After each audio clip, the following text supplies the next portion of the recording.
Tata Steel has announced 2,800 job cuts in Port Talbot, South Wales, with the closure of its blast furnaces. The seaside town in South Wales is facing a massive blow as the local steelworks has employed generations of people over decades. Absolutely devastation. Absolutely heartbreaking for the local economy, the local communities, and the whole of the UK steel industry. Tata Steel's statement set out that the two blast furnaces at Port Talbot will close by the end of 2024. They will instead be replaced with a modern electric arc furnace which will produce usable steel from scrap metal. This is more environmentally friendly but requires a smaller workforce. The Port Talbot plant, which was built in the 1950s, is the largest steelworks in the UK, employing 4,000 people, half of the company's UK workforce. The job cuts will mean 75% of its site staff will go.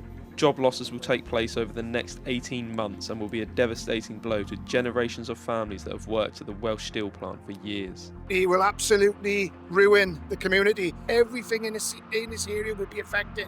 And not just the area, you're talking Bridgend, Neath, up in the valleys, which are all decimated from the mines years ago. This is a massive, massive kick for the whole of South Wales, really.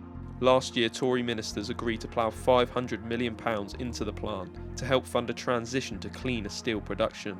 And Prime Minister Rishi Sunak has said the alternative was the entire plant being closed. We are absolutely committed to steelmaking in the UK, and that's why the government provided £500 million to support Tata.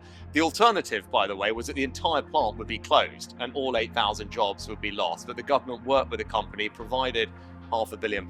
The company is investing more money in order to safeguard thousands of jobs, and that's something that the UK government has done. The Welsh government did not participate in that, and that's because we cared about those jobs and the future of steelmaking in Wales and the UK.